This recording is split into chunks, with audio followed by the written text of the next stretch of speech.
Now, ladies and gentlemen, continue with our program for this afternoon. May I please have the pleasure of inviting our moderator and panelists for the second session on the inevitable race towards digitization. May I please invite Mr. Jashida Kamal, Mamadou, Mr. Imteaz, Mr. Raphael, and Mr. Sulaiman on the platform, please. And without further ado, may I please invite Ms. Jashida Kamal to commence the session, please. All right, thank you, Shireen. Hello, everyone, and welcome to World Islamic Trade Forum 2020, our future in a COVID-19 world. Our session today is about, our session, can you hear me? Yes, loud and clear. Okay, I can hear. awesome. Okay, great. So our session today is about the inevitable race towards digitization. Is COVID-19 forcing businesses to digitize or die? Can the exponential surge in e-commerce be used to revive the economy? My name is Jashida Kamal. I'm an entrepreneur, wealth strategist, and a speaker. And my mission is to provide financial literacy to women. I will be your moderator for this session, and I am so looking forward to introduce you to the fantastic and diverse panel of speakers today. Our first speaker is Mr. Mamadou Ndiaye. Is that right? Yeah? Founder and CEO of Appsaya.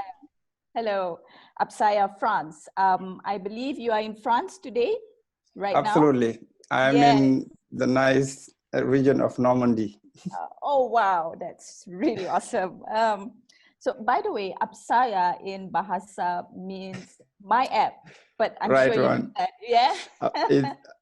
Actually, to be more precise, it's that app is for appointment. So it's my appointment. So we are helping businesses schedule appointment when they go to events, business events. Yes, that's right. I think it's a really cool app. You should check it out. Thank you very what much. it does is it matches business and matches business together, and also network. You can network online when you go to trade shows. Yeah. Absolutely. Great. Absolutely. Yeah. And Mamadou is also very good in helping companies to do digital transformation. Great. So our second speaker is Mr. Imteaz Ahamed. Head of direct-to-consumer e-commerce with Reckitt Benckiser in UK. But I think you are in Australia now because of the lockdown? Yes, I am. So I'm Australian. I'm an Australian citizen, so I decided to come home. I was in the process of moving to New York as well. So currently I'm working New York hours based from Sydney at the moment, and my stuff is still in London. So it's a crazy time for lots of people. Yeah, exactly. I totally agree. Imteaz is an expert in the digital space.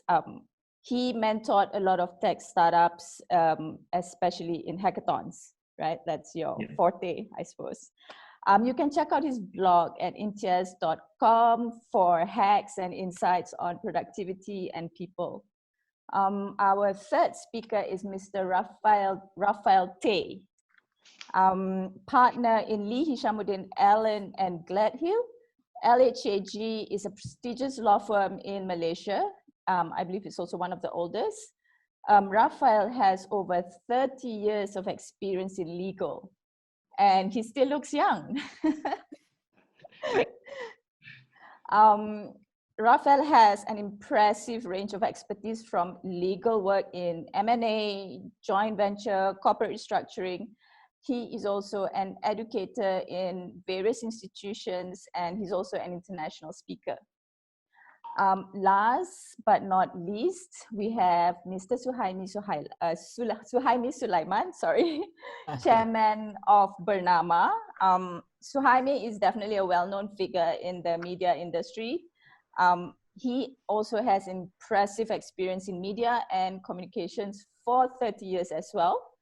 And also looking young, amazing. Suhaimi does media training for leaders and spokesperson as well. And if you are interested in learning about media communications and personal branding, you can go to suhaimisulaiman.net. Am I right? Yeah. Right. Thank you. Welcome. Okay. Right. COVID-19 is affecting everybody all around the world. Things are moving so fast, and the coronavirus has forced us to go into new buying habits, working from home, and even new ways of socializing. If you are a business owner, you will encounter many business challenges, either on how you need to sustain your business or how you're going to keep your staff employed. And these are really tough decisions to make. I hope today's session can give you some insights for your business so that you can move forward. So shall we start? Okay, so the first question is COVID-19 forcing all businesses to go digital? What if certain businesses did not go digital for various reasons? Maybe they are slow to adapt. Maybe they are having difficulties embracing technologies. Will they die? Is digital the only option available for companies to survive in this pandemic? Or are there other alternatives? And I would like to pass the mic to Raphael to answer this. Thanks, Jashida. Thank you very much for inviting me for this session, and it's really a privilege. Jashida, Hishamuddin, Allen and Gledhill is an old firm, but it's not one of the oldest firms in the country. We are one of the biggest. Right. But thank you for the plug anyway. I think in order to answer that question, I think we need to first of all understand what we mean by digitalization. Well, put it very simply, and for the purposes of this discussion, I'm just going to say digitalization is when you use digital technologies to change business models, and to provide new revenue and value-producing opportunities. So post-COVID, what's going to happen?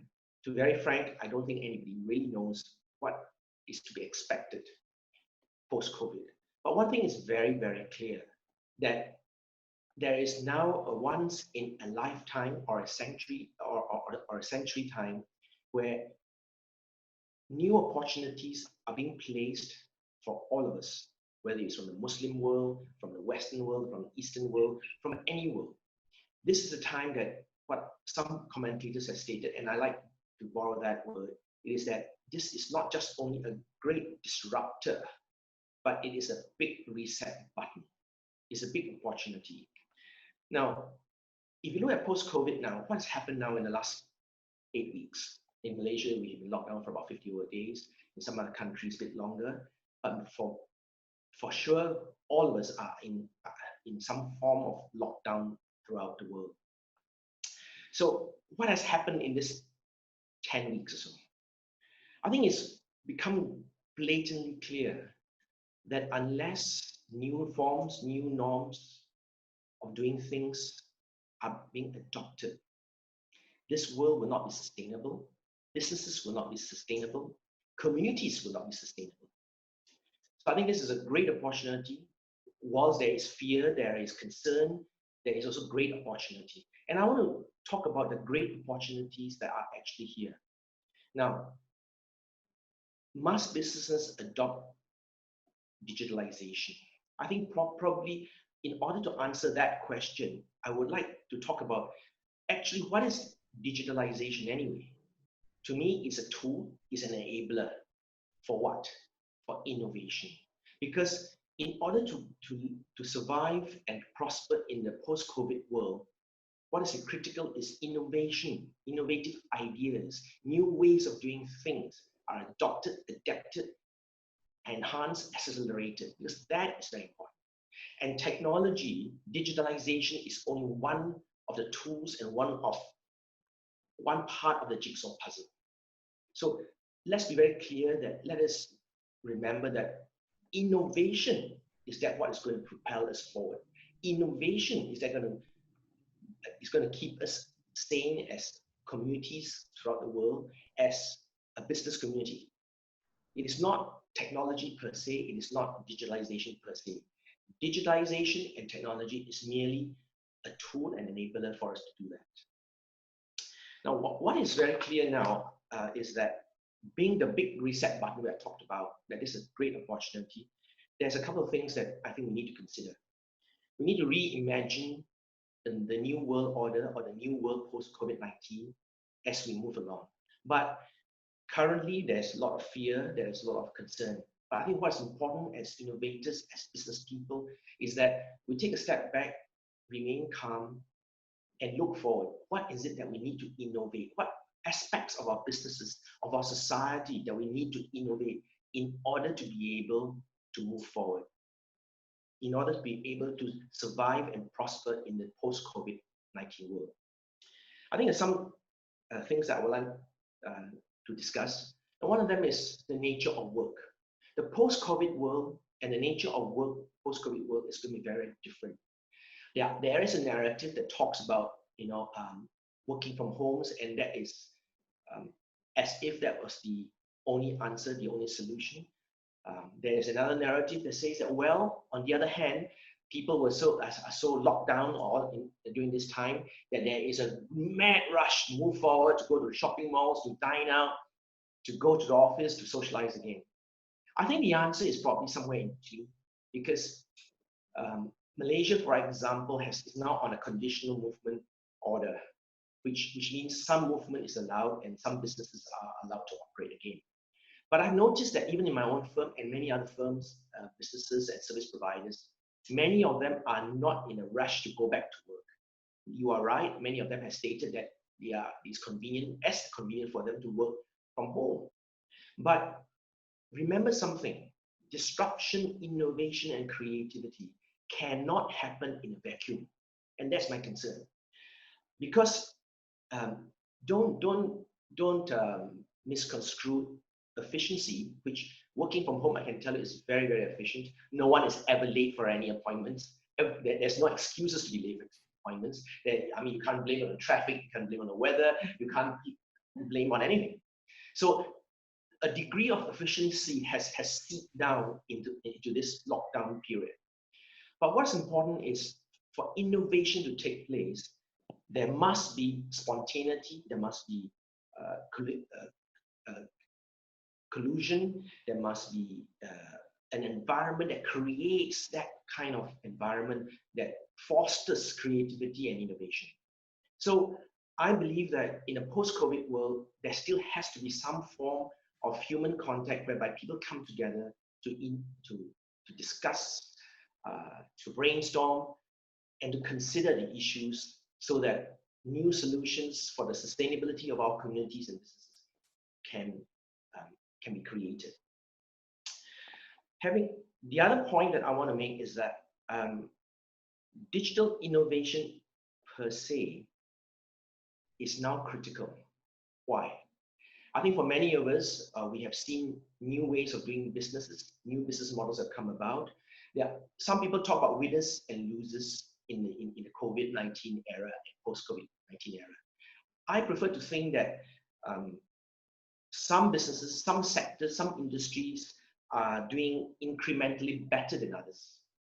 I don't foresee actually, except bar a few exceptions, that there will be no sector that will be totally be depleted or wiped out. So for example, restaurants and bars. Post-COVID, even if you're allowed to go to dine, not many people will want to go dine now. Why? Because we haven't found a vaccine. I think we heard about that.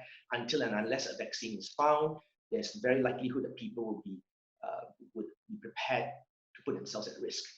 So what you're seeing in restaurants now is that there are limited spaces because of social distancing.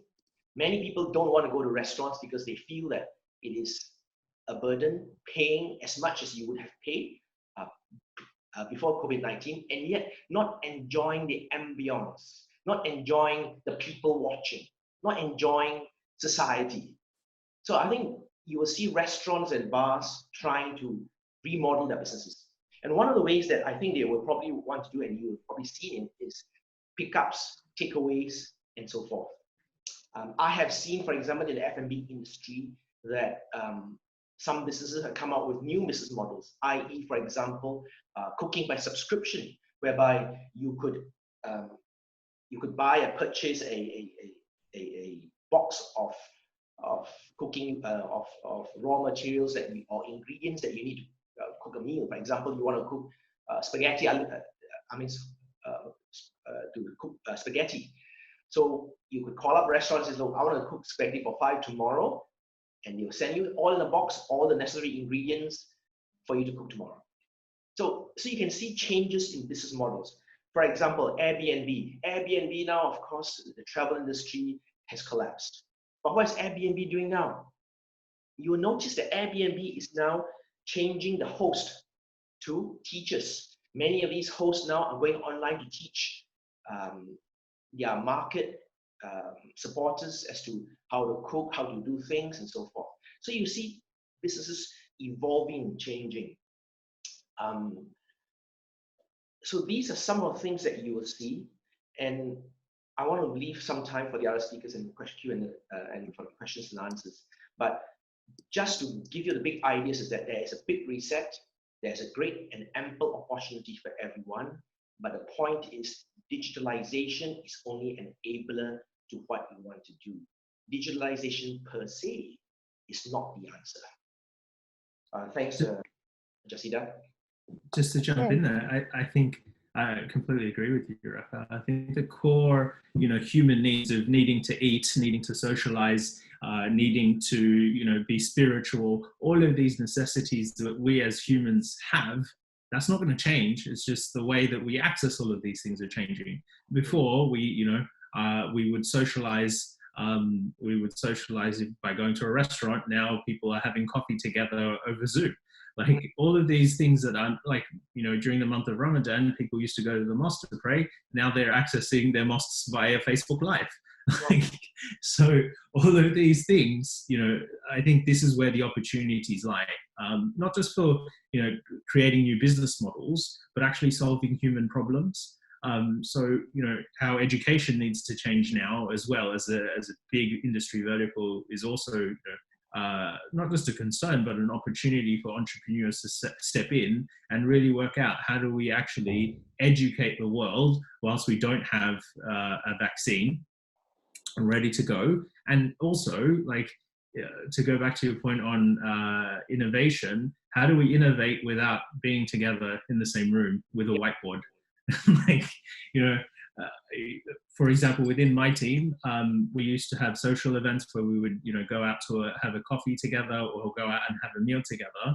We still, that time we would allocate towards that. We still do that. We still have informal time over, Zoom and stuff, because it's so important to maintain that social connection within your workplace environment, within your family environment. But those necessities that we have as humans, that's not changing. It's just the way we need to access it. So as well, technology is just an enabler. It's not the solution. I think companies and governments that have been over-invested in technology over the last decade are actually seeing less of an impact because of COVID versus companies and countries and governments that haven't invested. I think investing in high quality, super fast internet, investing in education of your country in terms of education and more of the digital space is now only just bringing things forward for those companies as well as countries. So yeah, absolutely. Okay, thank you, Raphael and Imteaz. I like what you said, that we definitely have a reset button and it applies to everyone, whether you're a small, medium-sized entrepreneurs or you're a big companies, we all have a reset button. And now is the time to take a step back and remain calm and do what we need to do to innovate. All right. Just want to let you guys know that we also take questions from the audience. So if you have questions to any of the speakers, you can just type in the chat room and we will try to answer your questions. All right. Okay. This is for all of you. This question is for everyone, is that how does COVID-19 affect your business? How did you benefit from this pandemic, or did your business get affected by it? and in what areas specifically? Can we start with Mr. Mamadou, please? Yeah, sure. Thank you, Jashida. And thank you, Raphael and Imteaz, for your insights.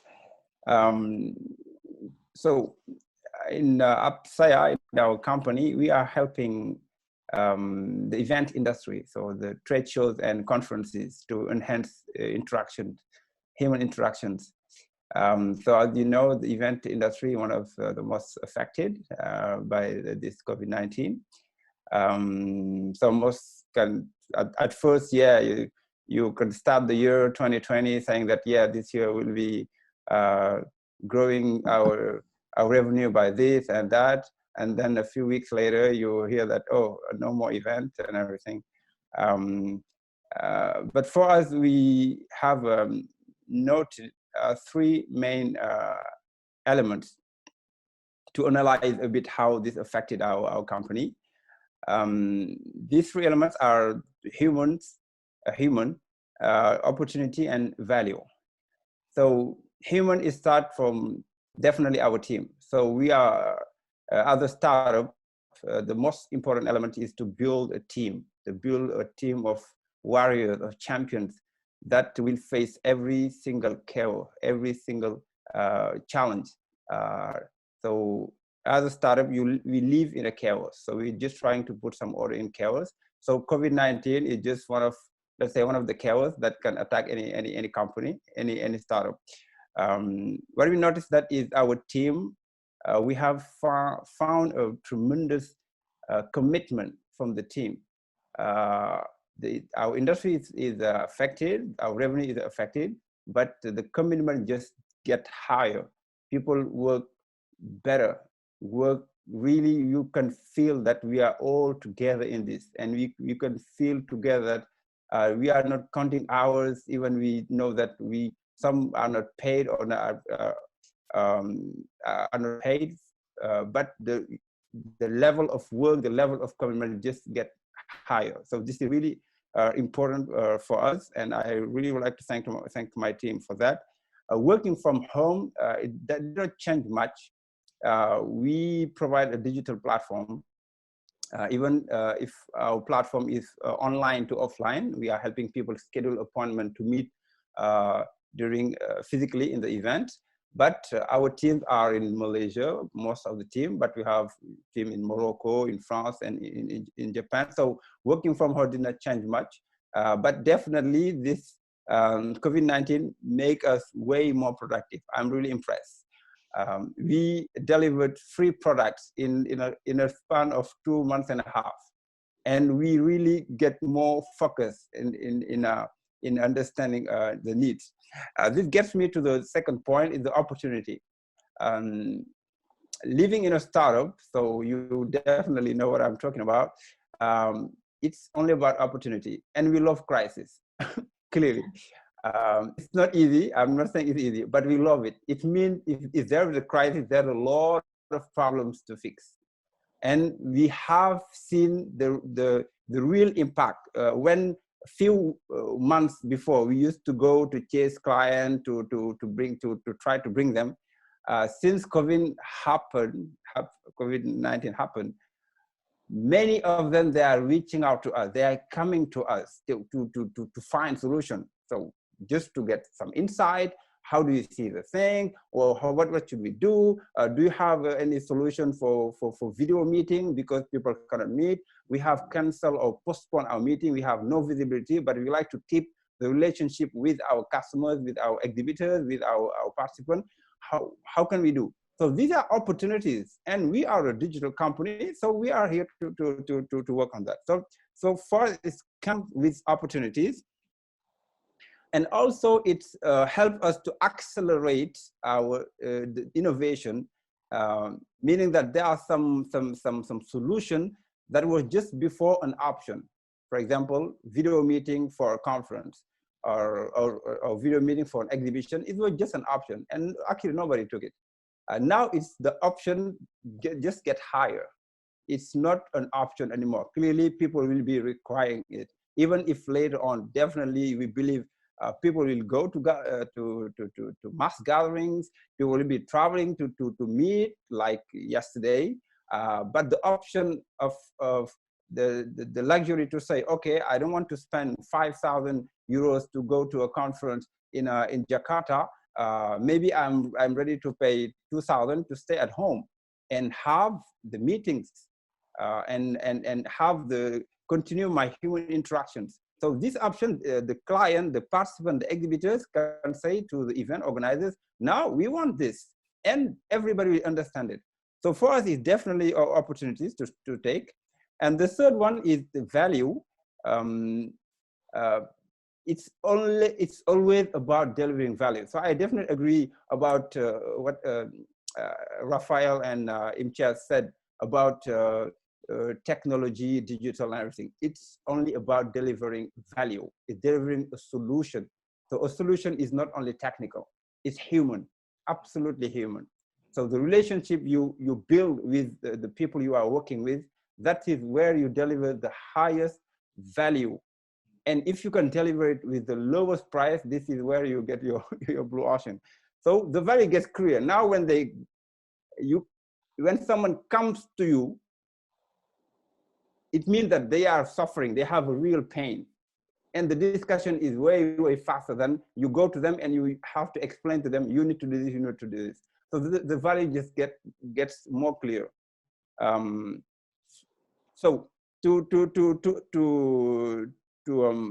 conclude on my part for your question, we believe that human being has adapted to changes from the beginning. So human being will be adapted. The only one that is, technology arrived, science arrived, but human being adapted to all these situations. So it's just about adapting to new situation. So the event will be happening, we believe. People will keep meeting. This is our nature. But the option of having hybrid event where some can stay at home because travel is not that easy, because I would like to save some money, or I would like to get more productive. This option is now here, and you can thank this crisis that for bringing this option or for accelerating it. So for us, it really helps our team get more committed, stronger, and to see value more clearly. And we really see the future really bright for us. That's my bad. Wow, thank you, Mamadou. I love it when I hear happy stories. I think we need to hear more and more happy stories, because every time when I open social media, whether it's Facebook or any of the medias, there's a lot of sad stories. People are suffering, people are panicking, and it kind of affected me as well. So occasionally when I hear happy stories like this, I guess it's kind of, I don't know if it's the right, I don't know, like this, the pandemic is an opportunity. Yes, if you make it, if you turn it into an opportunity, I absolutely agree with that. Can we hear from Mr. Suhaimi about media? Because this is also, I'm also curious to know like how the media can, yeah, turn into business with what happened with The Edge and Blue Ink Media. It's very, very sad. Yeah. Well, you introduced me as the chairman of Bernama. I wear many hats. Yeah. I also have a cafe in Malacca. Malacca is basically a major tourist attraction in Malaysia. I run a cafe. I have a backpackers hostel in Malacca. I have a boutique, and I also run a consultancy and training organization. Now, backpackers hostel, dead. Cafe, no business. Yeah, boutique, no business. But I managed to change things around. Yeah, now I need to pay my staff salary. Yeah, this is other than what I do at Bernama as a national news agency chairman. Now I'm very worried because I care about my staff. Yeah, so what I did, because since I've been doing training, I do lots of branding, training, consultancy, crisis communications, and I've always wanted to bring this training online, but you know, procrastination, you know, I always have this procrastination thing, and suddenly there's COVID. So I brought all these trainings online, And to my surprise, you know, I was taking a risk because I have no experience in handling all this online. And to my surprise, suddenly I have participants from Brunei, from Laos, from Japan. And suddenly the income, the revenue that I got from online training and a little bit of catering work from my cafe, I managed to pay the salary of all my staff in my 4 companies, basically from 2 companies. Now, what does that say? It is all up to you. Yeah, it is all up to you on how you want to, whether you want to survive. Yeah, that is why, or you want to die. So I said to myself, I will survive just like the song by Gloria Gaynor. Yeah, yeah. And I say, we have to do something. You have to apply lateral thinking skills. Yeah. For example, in my cafe business, yeah, of course we have Grab Food, we have Food Panda to deliver food, yeah, when people order. But we knocked on doors where there are essential services. There is a call center nearby, less than 100 meters from our cafe. They say, oh, can you supply lunch and dinner for 350 packs?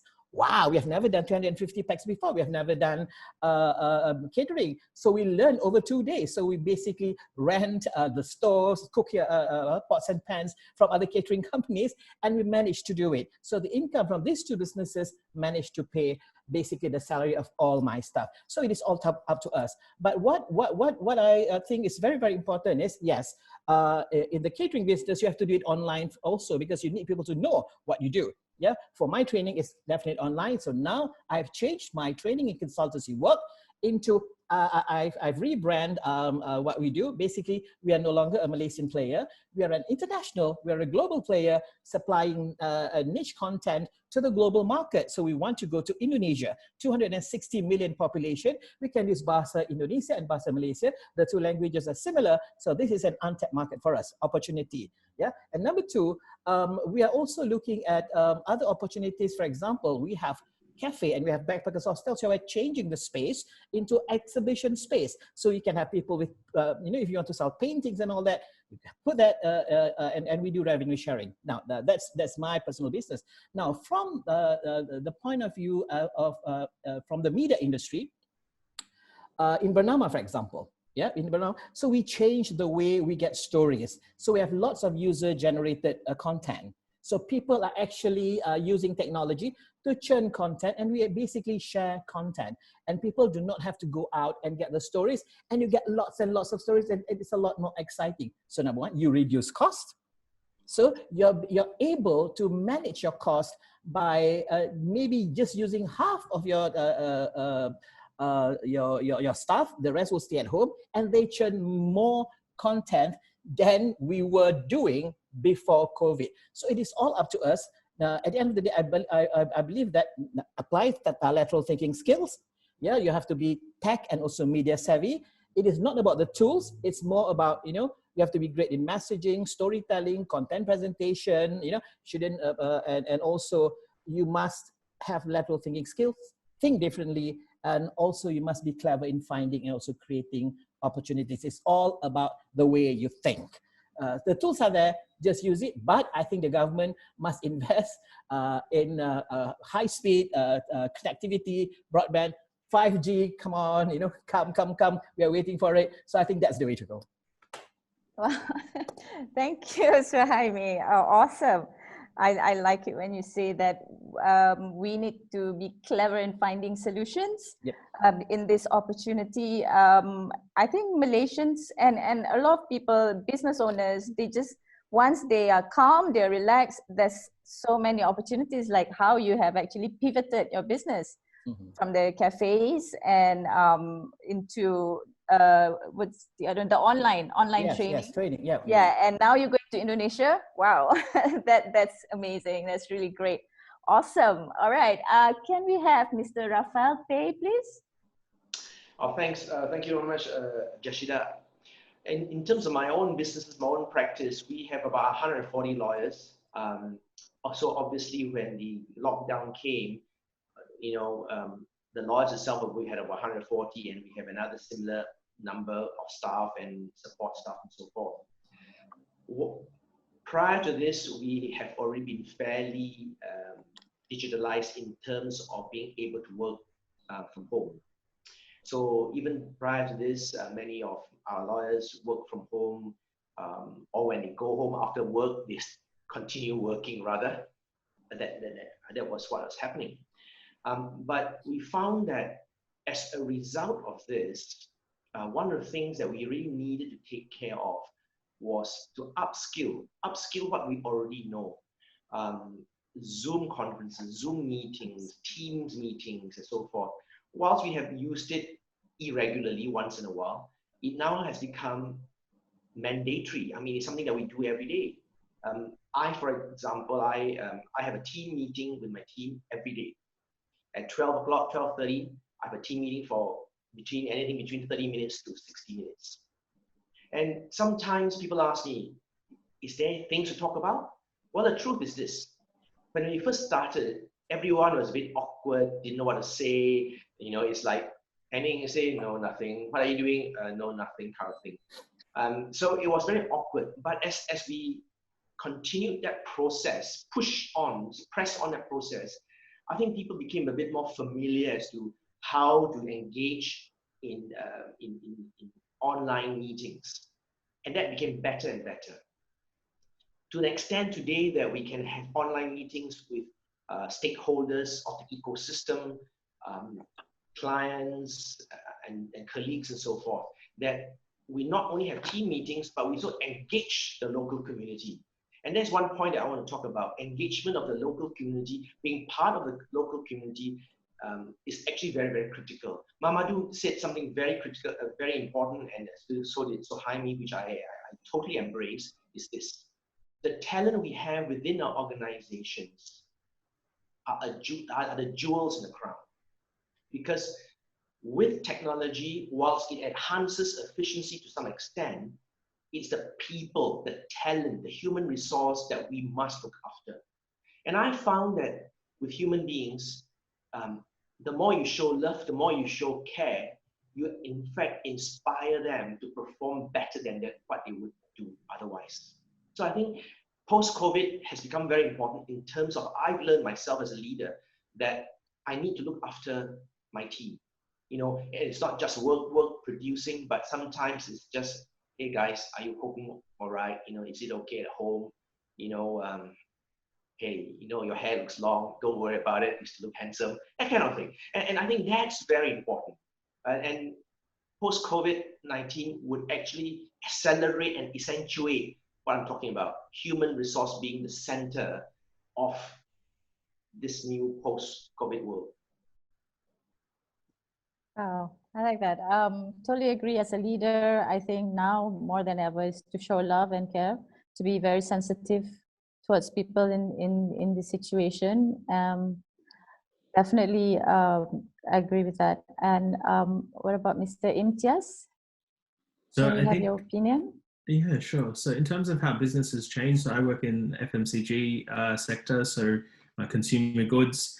So my company produces things like Dettol to infant milk, baby formula, so across the board. So initially, when all of the lockdowns were announced, we saw a massive spike in sales coming from both offline as well as online.